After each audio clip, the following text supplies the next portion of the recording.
भारत में हर दिन रिकॉर्ड स्तर पर कोरोना वायरस के मरीजों की संख्या बढ़ रही है।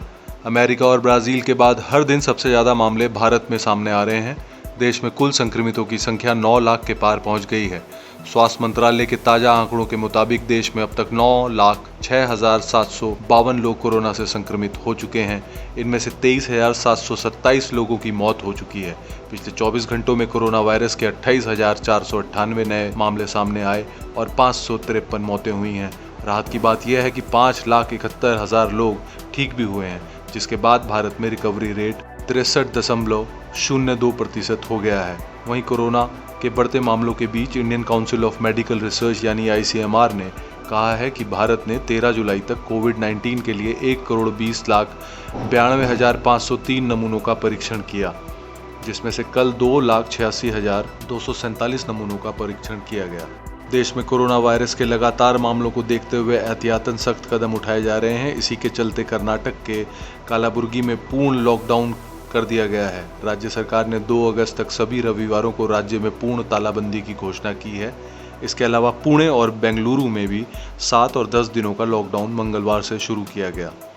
वहीं बिहार में तेजी से फैल रहे कोरोना वायरस के चलते नीतीश कुमार सरकार ने बड़ा फैसला लिया है।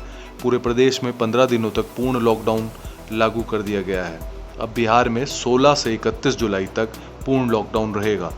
कोरोना वायरस महामारी के बीच ऑनलाइन परीक्षाओं को लेकर कई विवादों के बाद अब दिल्ली यूनिवर्सिटी ने आखिरकार अंडर ग्रेजुएट कोर्स के फाइनल ईयर की परीक्षाओं की तारीखों की घोषणा कर दी है।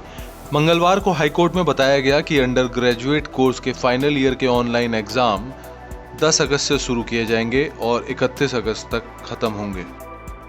कोरोना वायरस महामारी को देखते हुए आज सभी देश कोरोना वायरस की वैक्सीन बनाने में जुटे हैं। इसी बीच बायोफोर इंडिया फार्मास्यूटिकल को भारतीय औषधि महानियंत्रक यानी DCGI से कोविड-19 के इलाज में इस्तेमाल होने वाली फेविपिराविर दवा के विनिर्माण का लाइसेंस मिल गया है। इस दवा का उपयोग कोरोना वायरस के मामूली से लेकर आंशिक लक्षणों वाले मरीजों के इलाज में किया जा रहा है। कोरोना वायरस के बढ़ते संक्रमण के बीच पंजाब सरकार ने राज्य में 72 घंटे तक रहने वाले यात्रियों को होम क्वारंटाइन में न रहने की छूट देने का फैसला किया है।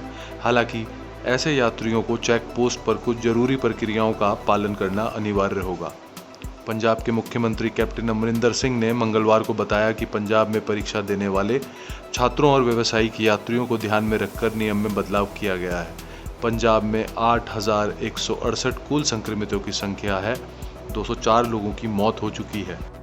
देश में कोरोना वायरस के बढ़ते मामलों और स्थिति को लेकर मंगलवार को केंद्रीय स्वास्थ्य मंत्रालय, गृह मंत्रालय और ICMR ने संयुक्त प्रेस कॉन्फ्रेंस की, जिसमें उन्होंने कोरोना जांच संबंधी जानकारियां दी और कहा कि विश्व स्वास्थ्य संगठन के मुताबिक अगर आप प्रति 10 लाख आबादी पर रोजाना 140 लोगों की जांच कर रहे हैं तो इसे व्यापक जांच माना जाएगा।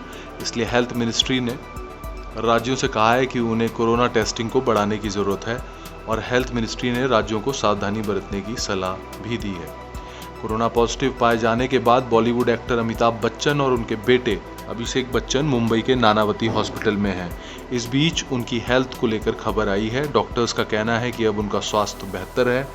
डॉक्टर्स ने अमिताभ और अभिषेक बच्चन को कम से कम 7 दिन हॉस्पिटल में रहने की सलाह दी है। 11 जुलाई को अमिताभ बच्चन और अभिषेक बच्चन ने ट्विटर के जरिए ऐलान किया था कि वे कोरोना पॉजिटिव पाए गए हैं। कोरोना वायरस के बढ़ते मामलों के मद्देनजर दिल्ली हाई कोर्ट और सभी निचली अदालतों की कार्यप्रणाली को 31 जुलाई तक के लिए अहम मामलों तक प्रतिबंधित कर दिया गया है। दिल्ली हाई कोर्ट के चीफ जस्टिस DN पटेल की अध्यक्षता में हुई प्रशासन और हाई कोर्ट की जनरल सुपरविजन कमेटी की बैठक में फैसला लिया गया कि सिर्फ अहम मामलों की सुनवाई ही वीडियो कॉन्फ्रेंसिंग के जरिए होगी।